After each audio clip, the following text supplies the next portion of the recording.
Assalamualaikum students, how are you? I hope you all will be fine. It is our 10th lecture of chapter number 1. In a previous lecture, we have already learned about concept of abiogenesis and biogenesis and their experiments. Today we will discuss here concept of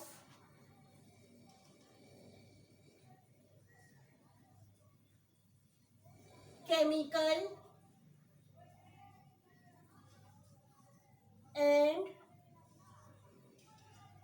organic evolution.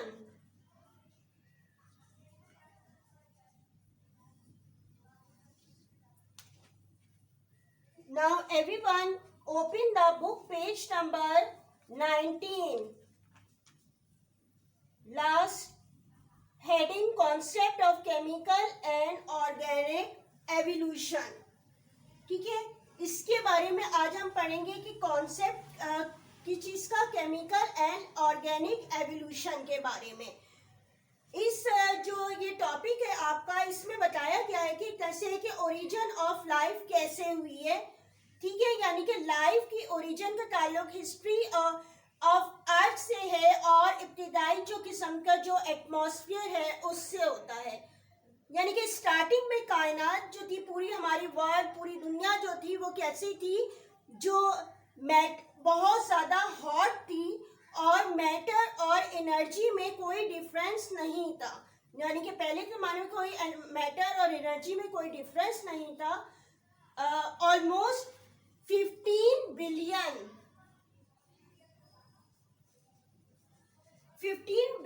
Year पहले जो होते हैं, एक बहुत बड़ा जो होता है धमाका हुआ था, जिसे क्या कहा गया, बिग बैंग. और इससे क्या हुई, यूनिवर्स यानी कि कायनात जो फैलती गई. ठीक है, और टेम्परेचर, उसके बाद ये टेम्परेचर में कमी हुई और फिर उसके बाद ऑलमोस्ट 4.6 बिलियन ईयर पहले हमारी अर्थ और दूसरे प्लेनेट हमारे सोलर सिस्टम के पार्ट्स या जो हिस्सों की सूरत में अपीयर हुए. ठीक है, ये एक थोड़ा सा जो है ओरिजिन ऑफ लाइफ से रिलेटेड बताया गया. इसके बाद आते हैं कि इसी के ओरिजिन ऑफ लाइफ के ही आगे इसमें चलते हैं कि पहले का एटमॉस्फेयर कैसा था.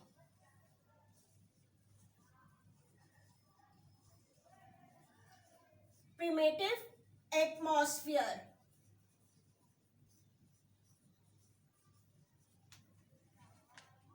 क्योंकि जमीन पे जो है इब्तिदाई तौर पर एटमॉस्फेयर में हाइड्रोजन जो थी वो बहुत ज्यादा थी. और उसके बाद क्या हुआ कि जल्द ही जमीन के जो अतराफ में बहुत ही गर्म और लिक्विड कोर में मौजूद गैसेस ने अर्थ के एटमॉस्फेयर में कुछ और एलिमेंट का इजाफा किया. उस वक्त यानी कि अर्थ एटमॉस्फेयर में कौन कौन सी गैसेस थी, जैसे कि कार्बन मोनोऑक्साइड थी, कार्बन डाइऑक्साइड थी, हाइड्रोजन थी, नाइट्रोजन थी मौजूद थी, और क्या थे, और वाटर वेपर्स मौजूद थे.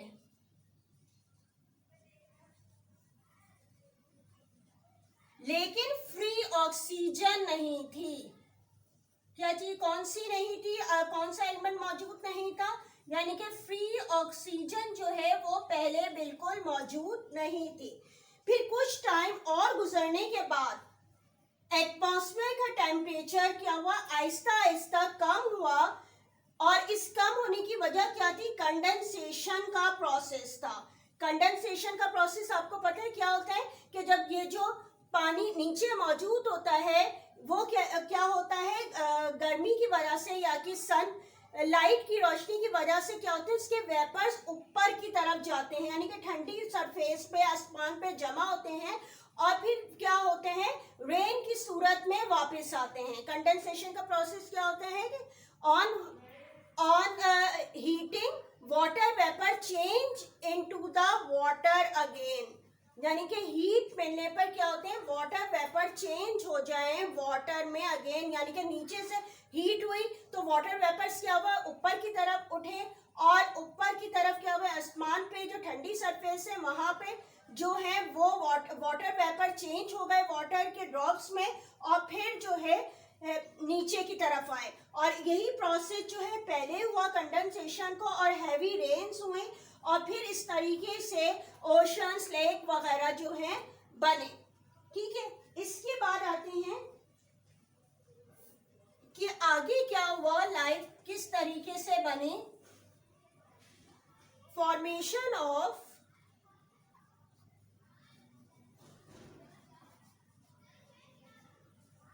अमाइनो एसिड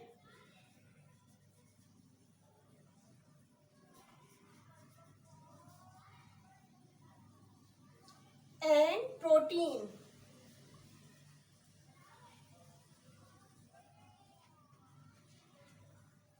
अब इसके बाद क्या हुआ, जब रेन से ओशंस वगैरह बन गए तो फिर लाइटनिंग और या लाइटनिंग क्या, बिजली का चमकना जो बारिश से पहले जो होती है, आप देखते होंगे कि लाइटनिंग का प्रोसेस होता है या अल्ट्रावायलेट रेस की रेडिएशन की वजह से एटमॉस्फेयर में जो मौजूद गैसेस में रिएक्शन हुए, जो आपको बताई गई थी मुख्तलिफ किस्म की गैसेस हैं, उनमें रिएक्शन हुए इस लाइटनिंग और अल्ट्रावायलेट रेस की वजह से।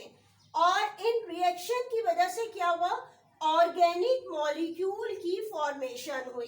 ठीक है, यानी कि जो गैसेस मौजूद थी वो अल्ट्रावायलेट रेस और लाइटनिंग की वजह से उनमें क्या हुआ, रिएक्शन हुआ और इन रिएक्शन की वजह से क्या हुआ, सिंपल ऑर्गेनिक मॉलिक्यूल्स की फॉर्मेशन हुई। ये मॉलिक्यूल दरअसल क्या थे, रेन के साथ नीचे आए। ठीक है, यानी सही बात है, गैसेस मौजूद है एटमॉस्फेयर में, जब बारिश होगी तो क्या होगा कि ये जो मॉलिक्यूल्स मुख्तलिफ किस्म के मौजूद थे उनमें रिएक्शन हुआ और फिर वो क्या है, वो जमीन की तरह नीचे आए और फिर ओशंस में, लेक्स वगैरह में और फिर सॉइल में जो है ये जमा होता है। ठीक है, और उसके बाद काफी अरसे तक यहीं पे रहे। फिर क्या हुआ, इन मॉलिक्यूल्स का आपस में एक दूसरे के साथ इंटररिएक्ट हुआ और इंटररिएक्ट का जाहिर सी बात है, यहाँ पे जब ये मॉलिक्यूल्स मौजूद थे जमीन पे और ओशन पे तो इनके इंटररिएक्ट होने का बहुत ज़्यादा चांस भी मौजूद था। और फिर इस जो इन्वायरमेंट में बहुत इनको टाइम मिला कि ये आपस में रिएक्ट कर सकें और फिर इनके रिएक्शन से जो है अमाइनो एसिड और प्रोटीन बने। ठीक है, और ये जो अमाइनो एसिड और प्रोटीन होते हैं, क्या होते हैं, बिल्डिंग ब्लॉक ऑफ लाइफ, यानी कि किसी भी लाइफ की बिल्डिंग ब्लॉक होते हैं। ठीक है, इसके बाद ये सारा प्रोसेस हो गया, ओरिजिनल लाइफ की एवोल्यूशन का बता रही हूँ। फिर क्या हुई, फर्स्ट लाइफ।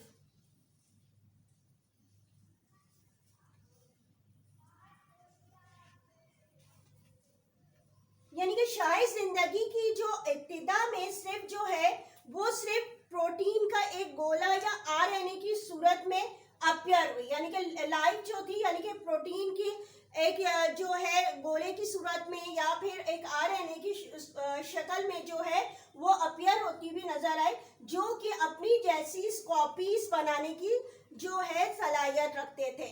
यानी कि इनमें ये एबिलिटी मौजूद थी कि वो अपने जैसे जो है कॉपीज को बना सके। ठीक है, फिर किसी वजह इनके जो सराउंडिंग में मेम्ब्रेन फॉर्म हुई। ठीक है, इनमें मेम्ब्रेन फॉर्म हुई और रिजल्ट के तौर पर जो है फर्स्ट सेल बना। ठीक है, इनमें मेम्ब्रेन फॉर्म हुई और जो है फर्स्ट जो है वो सेल बना। फर्स्ट जो लाइफ क्रिएट हुई वो किस तरीके से, एनएरोबिक तरीके से रेस्पायर करती थी। अब ये एनएरोबिक क्या होता है, एनएरोबिक कौन सा प्रोसेस होता है, जिसमें अगर कोई भी जो ऑर्गेनिज्म होता है, आपको पता है कि वो फ्री ऑक्सीजन यूज कर रहा है, यानी कि एनवायरनमेंट में जो मौजूद है ऑक्सीजन। अब ये जो होता है, आपको बताया कि उस वक्त ऑक्सीजन तो थी नहीं, तो जो ऑर्गेनिज्म, जो लाइफ बनी भी, वो किस तरीके से सांस ले रहे थे, विदाउट ऑक्सीजन जो है वो सांस का प्रोसेस, रेस्पायरेट का प्रोसेस हो रहा था, ठीक है, क्योंकि उस वक्त जो है ऑक्सीजन की मौजूद नहीं थी या फ्री ऑक्सीजन नहीं थी, शराब फॉर्म में या मुख्तलिफ जो एलिमेंट के साथ मिल के तो मौजूद थी, लेकिन फ्री ऑक्सीजन मौजूद नहीं थी। और इस वक्त जो थे, जो ऑर्गेनिज्म बने थे, वो क्या एसेक्सुअली रिप्रोड्यूस करते थे। एसेक्सुअली रिप्रोडक्शन का प्रोसेस क्या होता है, यानी कि इसमें कोई गैमीट इन्वॉल्व नहीं थे, यानी कि जो ऑर्गेनिज्म बने जो वो किस तरह थे, asexually.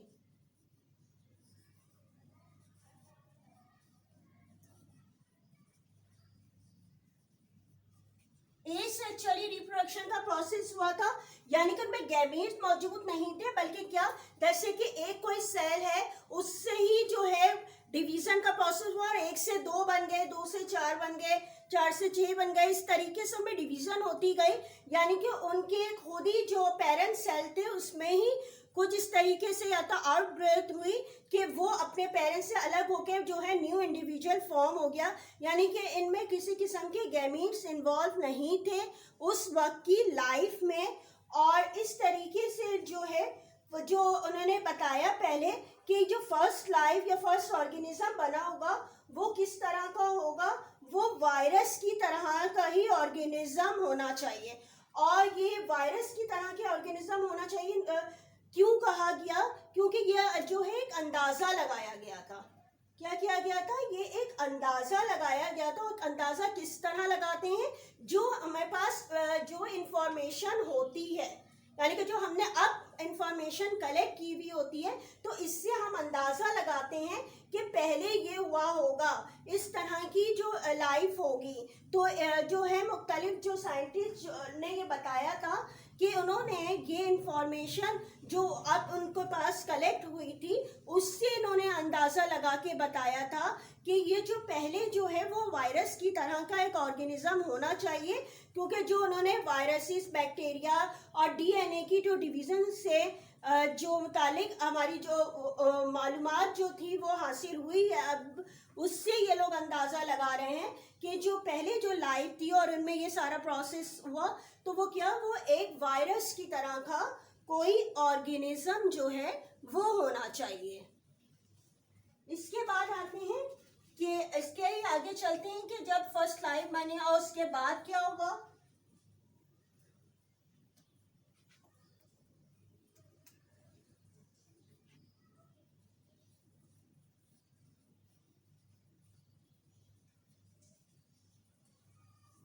Appearance of an autotrophic organisms।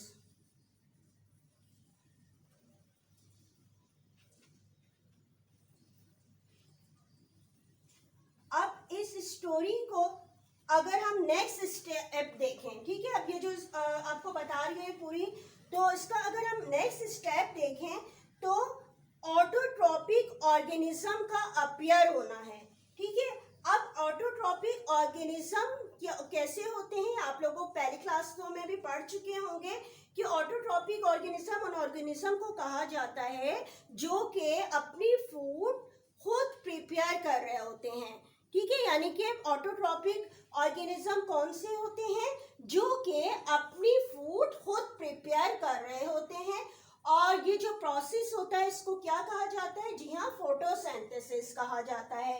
तो अब क्या हुआ कि एटमॉस्फेयर में जो है इस तरीके से, यानी कि बता रहे हैं कि जब ये रेन हो गई और जो है मुख्तलिफ जो है एलिमेंट आपस में रिएक्शन हो गए और फर्स्ट लाइफ हो गई, तो इसके बाद जो है वो जो ऑटोट्रॉपिक ऑर्गेनिज्म जो है अपीयर होने लगे। और इन जो ऑटोट्रॉपिक ऑर्गेनिज्म के होने से क्या फायदा हुआ कि फ्री ऑक्सीजन जो है मिलने लगी। आपको पता है ना कि फोटोसिंथेसिस का अगर प्रोसेस होता है तो वो कैसा होता है, ठीक है। अगर फोटोसिंथेसिस प्रोसेस की बात करें तो उसमें क्या कौन सी गैस की जरूरत होती है, जैसे कार्बन डाइऑक्साइड है, वाटर है, और इसके अलावा जो है सनलाइट, और इसके अलावा क्लोरोफिल,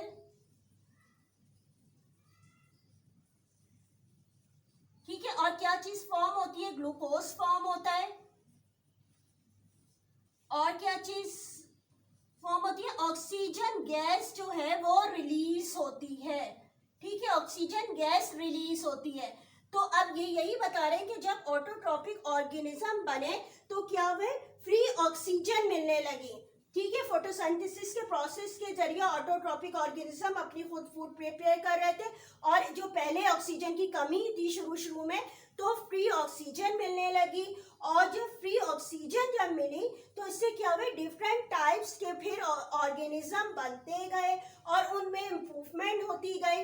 किस तरह की इम्प्रूवमेंट हुई? यानी कि लिविंग ऑर्गेनिज्म जो बने, जो पहले जिस तरह एसेक्सुअल रिप्रोडक्शन होती थी, अब क्या हुआ? जो ऑर्गेनिज्म थे उनमें सेक्सुअल रिप्रोडक्शन की कैपेबिलिटी भी आ गई, ठीक है। यानी कि उनमें गैमीट्स आपस में फ्यूज होकर न्यू इंडिविजुअल बनने लगा, ठीक है। और ये किस वक्त हुआ? जबकि ऑक्सीजन फ्री जो थी इन्वायरमेंट में आ गई, ठीक है। अब आगे बढ़ते हैं। ऑर्गेनिक एवोल्यूशन,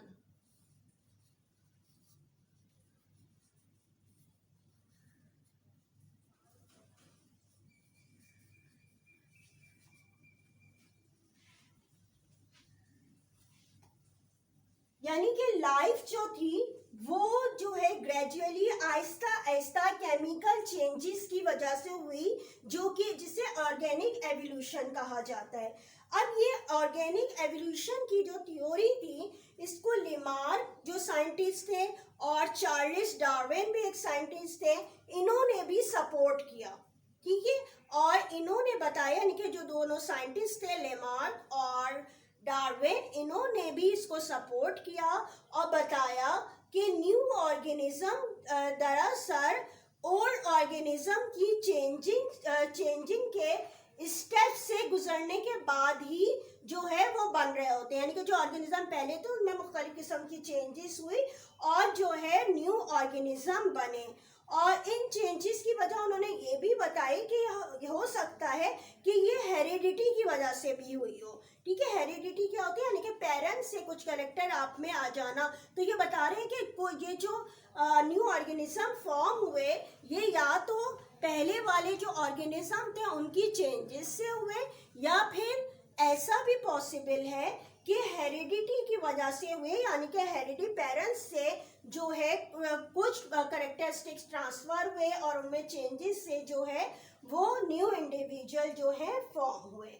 यानी कि ये जो पूरा मैंने आपको ये बताया है, ये क्या चीज थी? Concept of chemical and organic evolution, ठीक है। यानी कि इसके तरह से ओरिजिन और लाइफ पे भी अगर कोई ऐसे आए तो वो भी इसमें हम लिख सकते हैं यही टॉपिक को, कि आप किस तरह डिफाइन करेंगे इसको, जो है मैंने स्टेप बाय स्टेप जो है आपको एक्सप्लेन किया। अब इसके बाद जो आ जाते हैं, यानी कि जो आपका आज का पूरा मैंने आपको टॉपिक बताया है, कि आते हैं अब इसके होमवर्क पे, ठीक है। अब देख लेते हैं आपका के होमवर्क क्या है।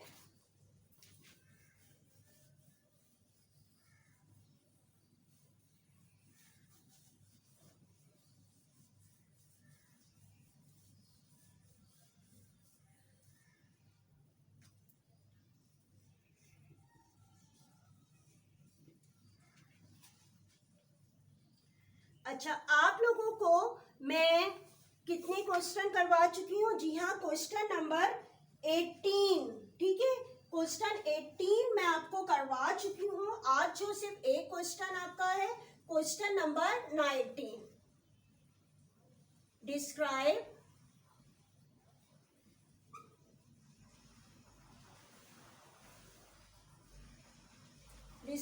The chemical and organic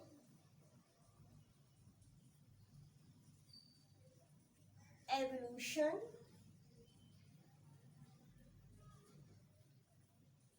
of earth, ठीक है। ये आपका क्वेश्चन है describe the chemical and organic evolution of earth. ठीक है, इसका आंसर जो है आपको book page number, text book page number 20 और 21 पे मिल जाएगा। ठीक है, इसको मैं अभी आपको मार्क करवा दे रही हूँ ताकि आपको इजीली और समझ में आ जाए।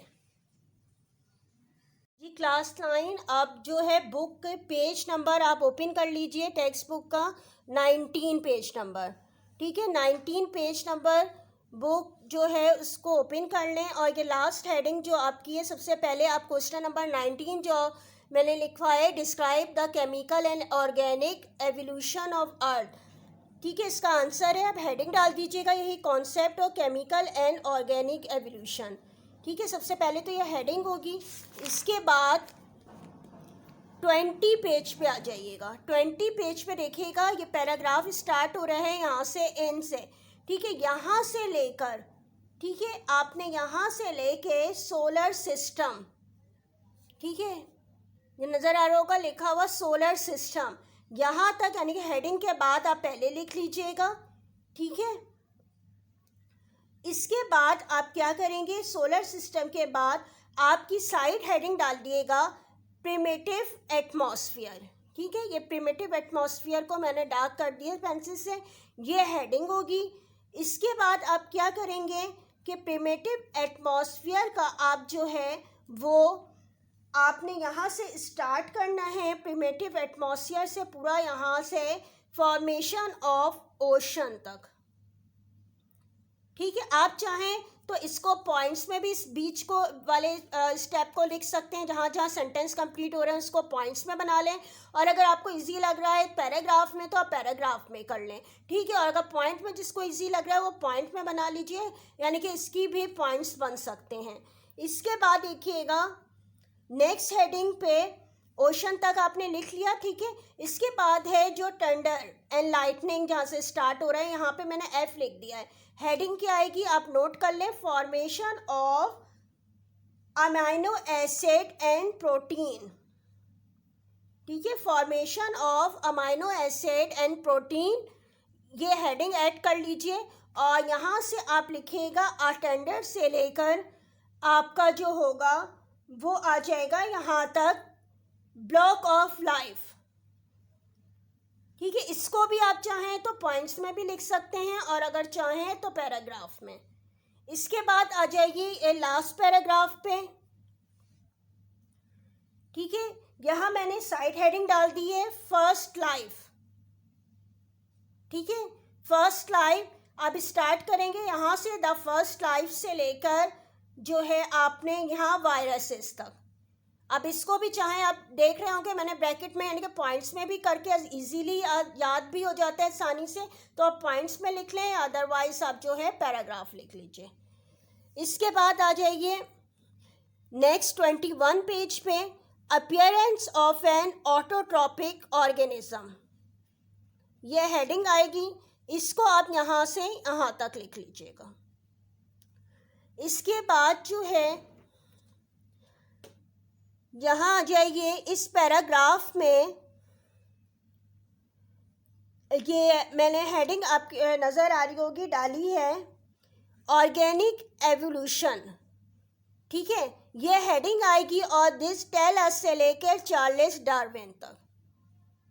ठीक है, ये लास्ट हेडिंग होगी इस आंसर की, ये आप लिख लीजिएगा। ठीक है, ये आपका क्वेश्चन का आंसर कंप्लीट हो जाएगा।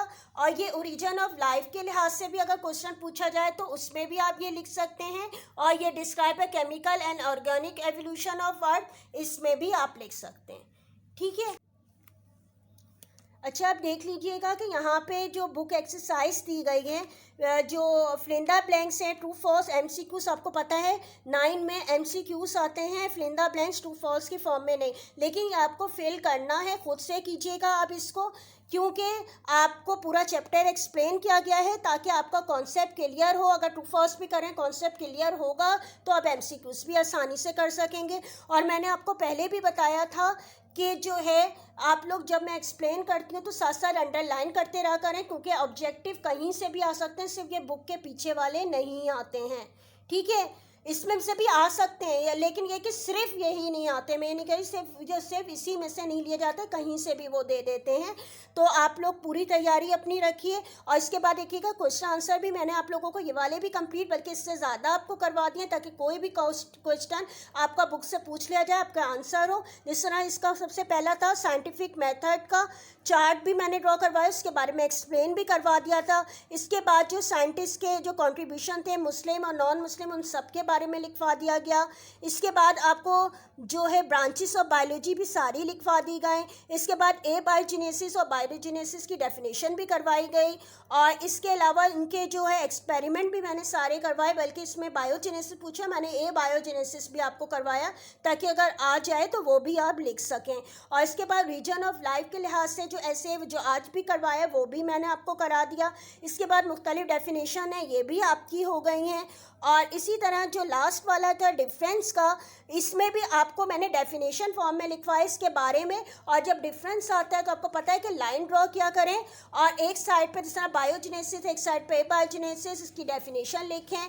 फिर कोई जो इसकी एग्जाम्पल याद हैं आपको, वो उसको थोड़ा सा डिफाइन कर दें। साइंटिस्ट के बारे में बता दें कि इसने कॉन्सेप्ट क्या किया था, यानी कि किसी का भी अगर डिफरेंस आ जाता है तो आप लाइन ड्रॉ करके इसको करें। यानी कि पूरा चैप्टर जो है मैंने आपको ये एक्सप्लेन कर दिया, इसके सारे क्वेश्चन आंसर करवा दिए हैं, और यकीनन आपको समझ में आ गया होगा। ठीक है, और नेक्स्ट क्लास में आपको जो है वो फिर न्यू चैप्टर एक्सप्लेन होगा। थैंक यू, अल्लाह हाफिज़।